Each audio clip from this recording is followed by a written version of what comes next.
also on the campaign trail today. Gordon Brown has admitted he was wrong not to introduce tougher banking regulation when he was Chancellor. He said in the 1990s the banks had all been calling for less regulation, when he said the truth was banks should have been regulated more, not less. The Conservatives say it was an extraordinary admission, while the Liberal Democrats have said that Mr Brown hasn't gone far enough in acknowledging the mistakes he made. Our Chief Economics correspondent Hugh Pym has more details. How to regulate the international money go-round. That's a key challenge for whoever wins the election. Gordon Brown is admitting he should have done more to rein in the banks before the financial crisis brought the system to a standstill. The collapse of Northern Rock highlighted the failure of regulators and government to stop banks taking excessive risks as they expanded their lending. In the 1990s, the banks, they all came to us and said, look, we don't want to be regulated, we want to be free of regulation. And everybody in this city was saying, you know, and all the complaints I were getting from people was, look, you're regulating them too much. And actually, the truth is that globally and nationally, we should have been regulating them more. So I've learned from that. The Financial Services Authority was set up by Labour. It took over banking regulation from the Bank of England. This was one of Mr Brown's key policies in his early years as Chancellor, and the Conservatives claim that today's comments amount to an admission of failure. Well, it is an extraordinary admission on the eve of the leaders' debate, after denying for 2.5 years that he had any share of responsibility at all for the banking crisis, to now admit that he got it wrong.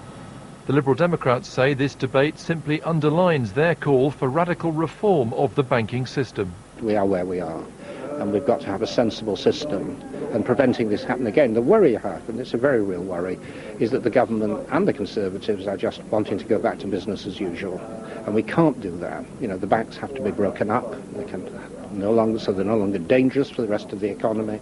During the boom years, most politicians at Westminster accepted the argument made in the city that the system was working well and that only light touch regulation was required. Since the financial crisis, of course, all that's changed, with each of the main parties re-examining its views on how much intervention is required. Looking back and arguing over who was to blame for the crisis is one thing. Trying to chart a way forward for a reformed banking industry is another major challenge for all politicians. Hugh Pym, BBC News. Well, let's discuss more about Gordon Brown's admission today with Chris Roebuck, a visiting professor from the Cass Business School in London. Thank you for coming in to talk to us. What do you make of this? I think it's interesting that Gordon Brown has made this comment at this particular point in time. But I also think... Do you think it was deliberately timed then, or just... No, I get the feeling it was a comment off the cuff about looking back in hindsight, we should have actually done more. But it's probably fair to say that at that point in time, neither the Liberals nor the Tories were saying we need more regulation. Because in fact the city and business were saying we need less regulation, we need a light touch.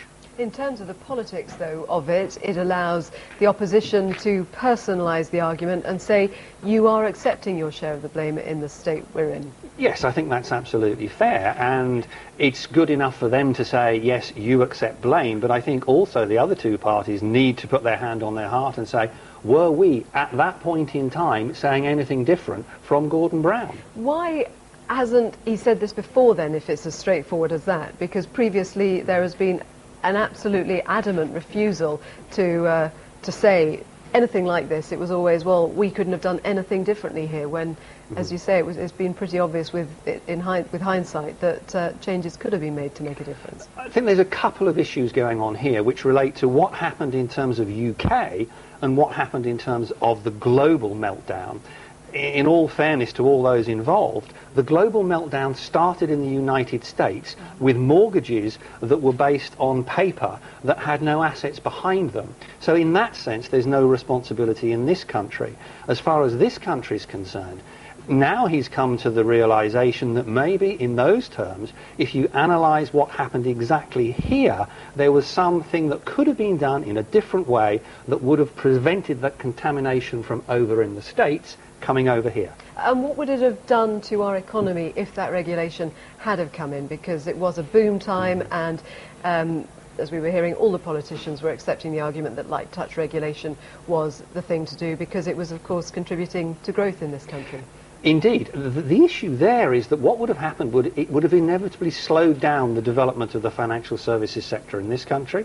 It would have also reduced the tax take that the government was having. And let's be fair, at that point in time, there were a lot of people outside the government who were quite happy to take money from banks in terms of mortgages, in terms of car loans, because that's now put them in a reasonably good position at this point in time.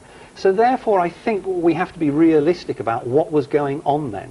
But with hindsight, even though it would have slowed down growth in this country, Yes. it would have been the right thing to do you think? It would have made our hit from what happened in the States when it came over significantly less damaging. You have to make a decision as to whether the amount of money we earned before then is worth the cost of the hit we're taking now. Chris Roebuck, thank you very much. Thank you.